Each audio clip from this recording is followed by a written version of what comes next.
misterios gozosos, misterios luminosos, misterios dolorosos, misterios gloriosos. Medite todos los días los 4 misterios del Santo Rosario, entre las 4 y las 6 de la mañana. Ofrezca con nosotros sus intenciones a Santa María de la Paz, nuestra intercesora ante el Señor, aquí, en 1560 AM, Santa María de la Paz. 1560 AM, Santa María de la Paz, marca la hora. Son las 2. Desde Medellín, Colombia, transmite 1560 AM, HJXZ, Santa María de la Paz, 24 horas de programación católica. Para construir la civilización del amor, habíamos visto en nuestro programa anterior, es necesario que tengamos en cuenta qué es la dignidad de la persona humana. Y habíamos visto que uno de los principios básicos del reconocimiento de esa dignidad de la persona humana es el respeto. Pero el respeto no es algo que tenga que ver con que una persona tenga galardones y se sitúe en un espacio especial, en un monumento. Sí, en un monumento, pues en algo especial donde lo vea todo el mundo para que tenga respeto. Está bien, nosotros tenemos esa connotación de respeto. Aquí respeto es aquella palabra que nos lleva a tratar a todos los seres humanos de una manera digna y justa, ¿cierto? Eso es lo que estábamos mirando. Dentro de esos elementos que nos permiten construir una civilización del amor, estamos viendo algunos elementos que atentan contra la dignidad de la persona humana. Y habíamos visto que esos elementos que atentan contra la dignidad de la persona humana, pues hay muchos. Estamos viendo exactamente la maldad del aborto y de la eutanasia. Sí, decíamos precisamente que la encíclica Evangelium Vitae, respecto de decisiones judiciales o leyes civiles que autorizan o promuevan el aborto o la eutanasia, declara que existe una grave y clara obligación de oponerse por la objeción de conciencia. En el caso de una ley intrínsecamente injusta, como la ley que permite el aborto o la eutanasia, nunca es lícito, por tanto, obedecerla o participar en una campaña de propaganda a favor de tal ley o votar por ella. El Evangelio Nunciandi en el número 73 nos aclara perfectamente esto. Y continúa diciendo el Evangelium en la número 74. Los cristianos tienen una doble obligación de conciencia de no cooperar formalmente en prácticas que, aun permitidas por la legislación civil, son contrarias a la ley de Dios.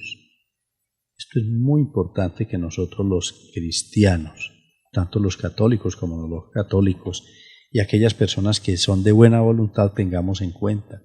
Puede que algo sea permitido por la ley, pero no por la ley de Dios. Nuestra obligación de cristianos es no obedecer esa ley que va en contra de la ley de Dios. En efecto, desde el punto de vista moral, nunca es lícito cooperar formalmente con el mal. Tal cooperación nunca puede ser justificada invocando el respeto a la libertad de otros o apelando al derecho que la ley civil lo permite o lo requiere. Habría que señalar una nota.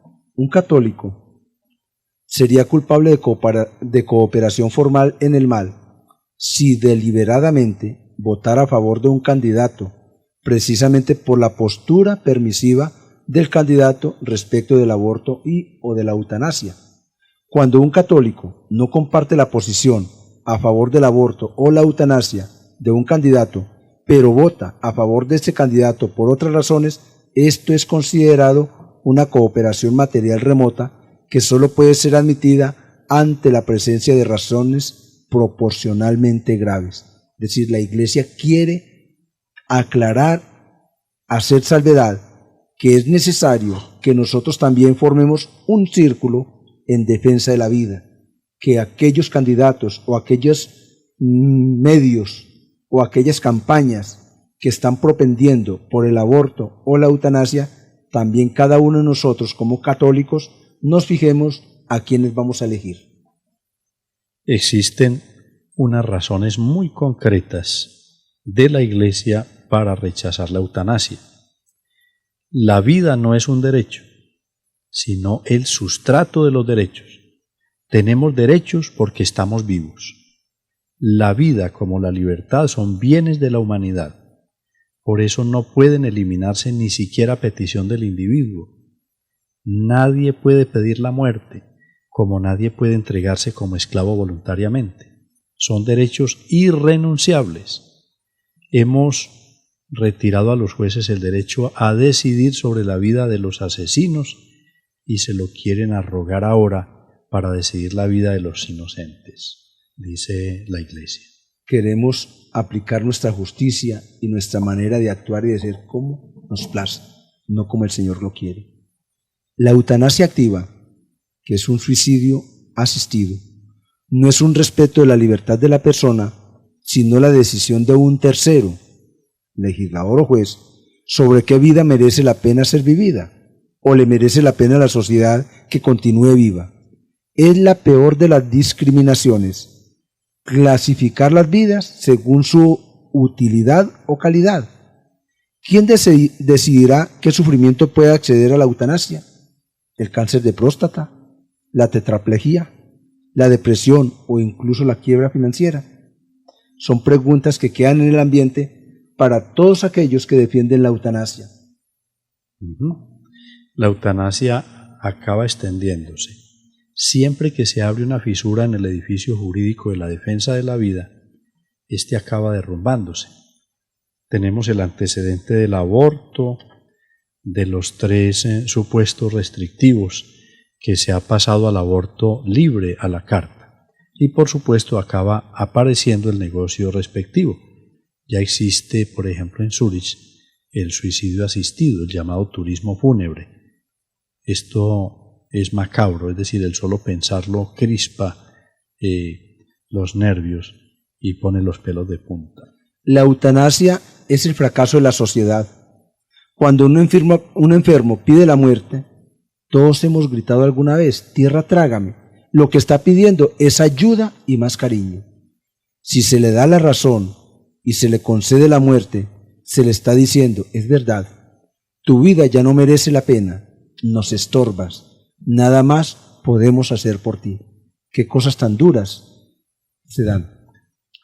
Nunca puede ser digna una muerte provocada, ni puede ser digno provocarla. La muerte digna es aquella en la que se trata al paciente como persona, al margen de sus condiciones vitales, rodeado del cariño de los demás y poniendo a su disposición los cuidados paliativos pertinentes. La eutanasia nunca puede ser considerado un acto médico, porque no persigue ni la curación ni la reducción del dolor. Es un acto antimédico porque persigue la muerte. En Occidente se está implantando la cultura de la muerte. La muerte como solución fácil ante los problemas que no tienen otra solución aparente. Aborto, eutanasia, terrorismo, pena de muerte, utilización de embriones para investigación y siempre un componente económico detrás de todos ellos. ¿Qué manera de conseguir el dinero?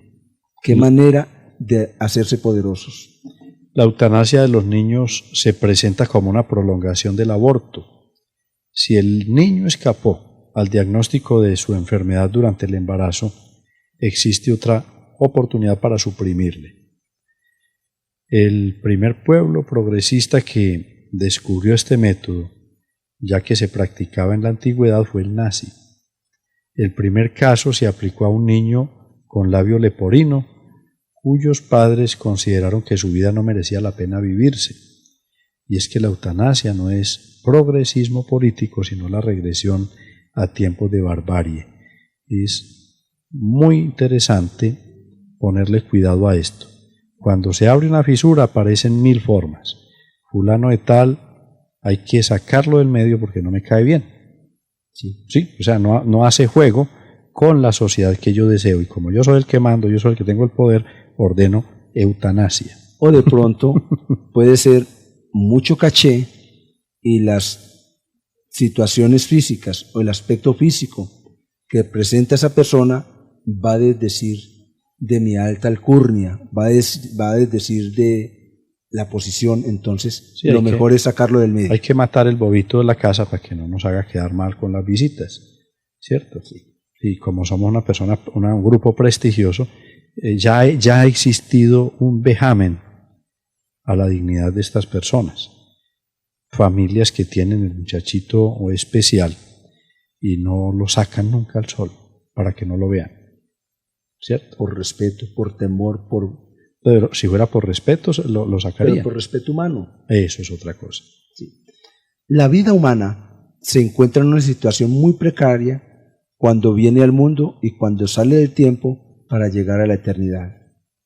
Están muy presentes en la palabra de Dios, sobre todo en relación con la existencia marcada por la enfermedad y la vejez, las exhortaciones al cuidado y al respeto. Si faltan llamadas directas y explícitas a salvaguardar la vida humana en sus orígenes, especialmente la vida aún no nacida, como también la que está cercana a su fin, ello explica fácilmente por el hecho de que la sola posibilidad de ofender, agredir o incluso negar la vida en estas condiciones se sale del horizonte religioso y cultural del pueblo de Dios, nos dice la Evangelium Vitae en el número 44. Ahora bien, es necesario reafirmar con toda firmeza que nada ni nadie puede autorizar la muerte de un ser humano inocente, sea feto o embrión, niño o adulto, anciano, enfermo incurable o agonizante. Nadie, además, puede pedir este gesto homicida para sí mismo o para otros confiados a su responsabilidad, ni puede consentirlo explícita o implícitamente. Ninguna autoridad puede legítimamente imponerlo ni permitirlo. Por tanto, con la autoridad conferida por Cristo a Pedro y a sus sucesores, en comunión con los obispos de la Iglesia Católica, confirmo que la eliminación directa y voluntaria de un ser humano inocente es siempre gravemente inmoral. Eso nos dice el Papa en la Evangelium Vitae número 57. Y continúa, esta doctrina, fundamentada en aquella ley no escrita que cada hombre a la luz de la razón encuentra en el propio corazón, lógicamente refiriéndose a Romanos capítulo 2 versos 14 y 15, es corroborada por la Sagrada Escritura transmitida por la tradición de la Iglesia y enseñada por el magisterio ordinario y universal. Muy interesante esta forma como su santidad plantea este tema del aborto y de la eutanasia. Sin embargo, continúa el Papa diciendo, no os dejéis vencer por el desánimo y no perdáis la esperanza, antes bien, comprender lo ocurrido e interpretarlo en su verdad. Si aún no lo habéis hecho, abríos con humildad y confianza al arrepentimiento. El Padre de toda misericordia os espera para ofreceros su perdón y su paz en el sacramento de la reconciliación. Os daréis cuenta de que nada está perdido y podréis pedir perdón también a vuestro Hijo, que ahora vive en el Señor. Es muy interesante esto que nos dice su santidad, y es que hay personas que han cometido ese acto ilícito, ese acto execrable del aborto, y cuando caen en la cuenta del magnicidio que han cometido, entonces viene una depresión y una enfermedad gravísima.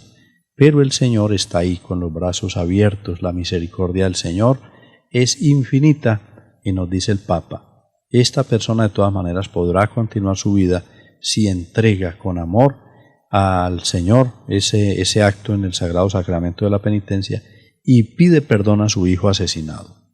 Y continúa diciendo el Papa en la Evangelium Vitae número 99, con la ayuda del consejo y la cercanía de personas amigas y competentes, podréis estar con vuestro doloroso testimonio entre los defensores más elocuentes de los derechos del derecho de todos a la vida.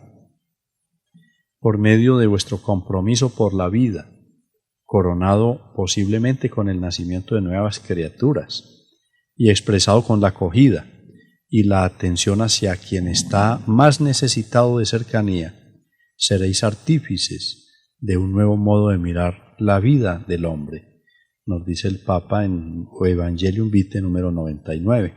Recordemos que su santidad Juan Pablo II fue un gran defensor de los derechos humanos, fue un gran defensor de el respeto a la vida.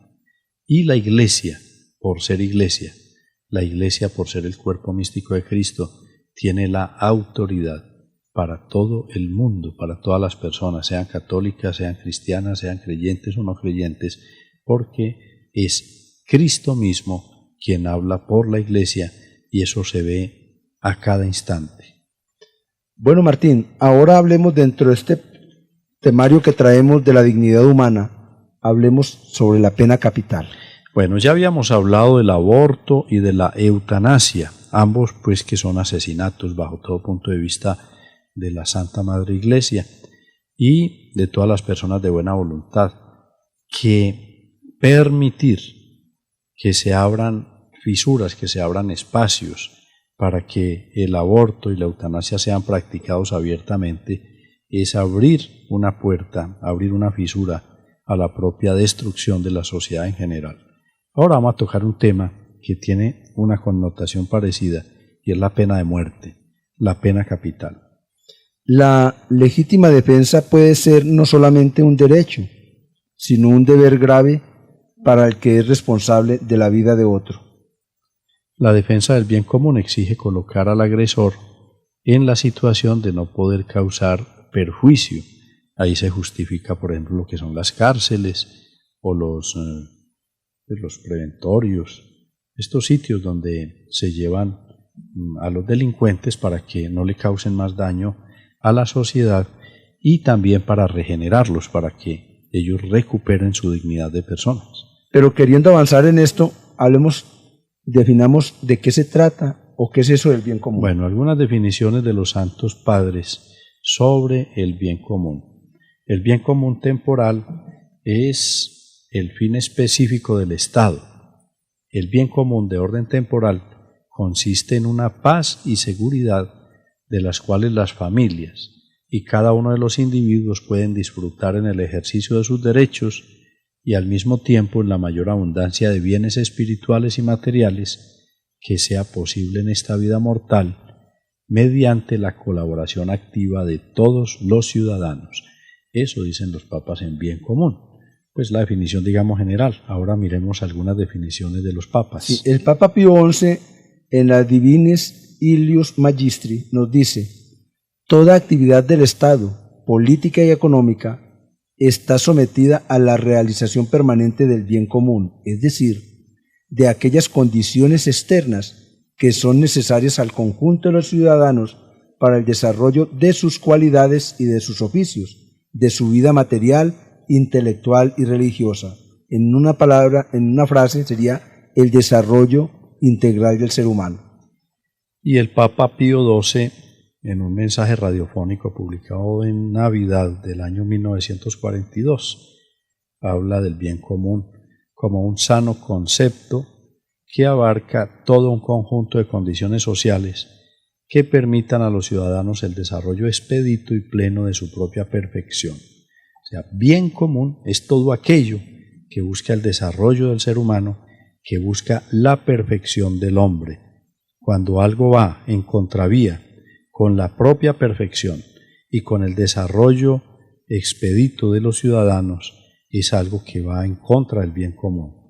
El Papa Juan XXIII, en su encíclica Mater Magistra, nos dice: en la época actual se considera que el bien común consiste principalmente en la defensa de los deberes y derechos de la persona humana. Creo que es una frase muy sencilla, pero de un profundo contenido. No solamente deberes, sino también derechos de la persona humana tienen que ver con el bien común. Y el mismo Papa Juan XXIII, en Pacem in Terris, nos dice: el bien común abarca el conjunto de aquellas condiciones de la vida social con las cuales los hombres, las familias y las asociaciones pueden lograr con mayor plenitud y facilidad su propia perfección. Y el Concilio Vaticano II, en su Constitución Gaudium et Spes, nos dice que los fines del bien común se concreta de tres maneras. Primero, el respeto a la persona en cuanto a tal. En segundo lugar, el bien común exige el bienestar social y el desarrollo del grupo mismo. Y en tercer lugar, el bien común implica la paz, la estabilidad y la seguridad de un orden justo. Hay algunas interpretaciones contradictorias. Según las ideologías, el bien común tiene interpretaciones diferentes. Los sistemas políticos colectivistas consideran el bien común como la suma de los valores sociales para el servicio de la comunidad. El individuo queda supeditado al fin de la sociedad, se identifica el bien común con el bien social. La ideología liberal profesa rectamente la prioridad del individuo sobre la sociedad y el Estado, pero descuida la atención a las condiciones sociales. Contra el liberalismo es preciso afirmar que el bien común tiene carácter supraindividual, es un bien social en sí mismo.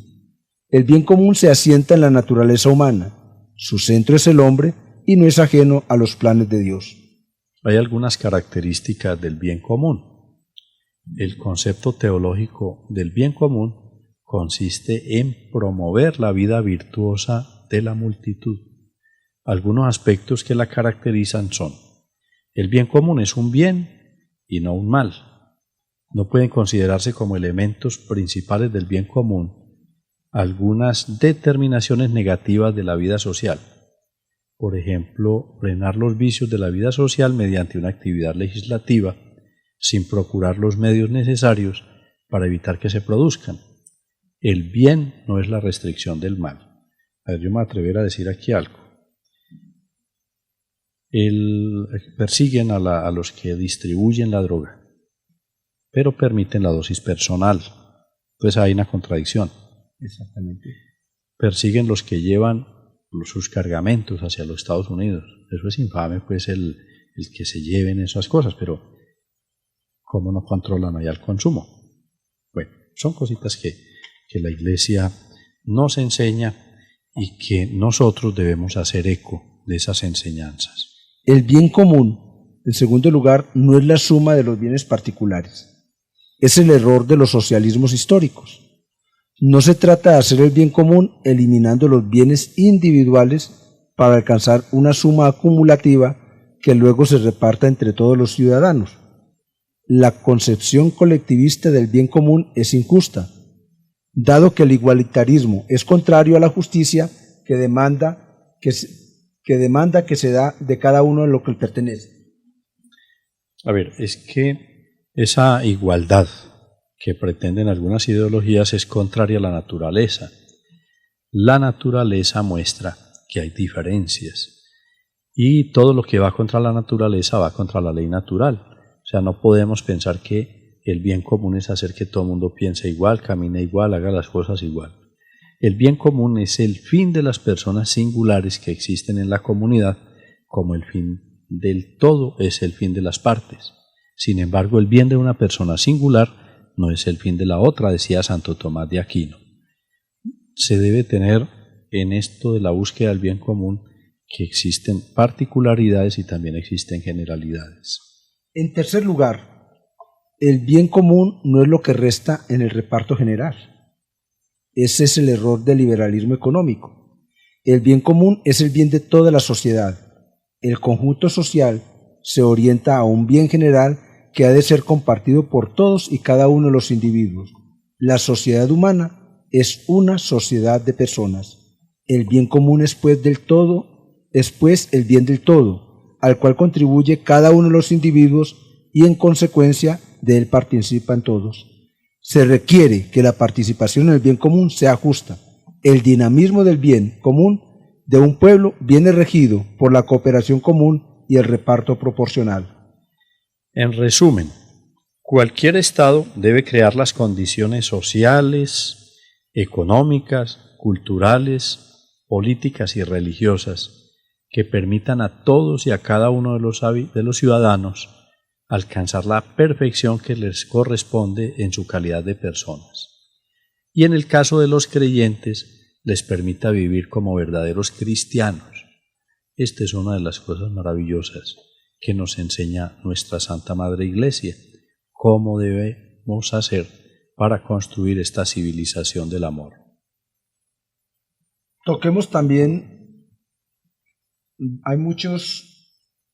hay algunos principios morales que tienen que ver con el bien común.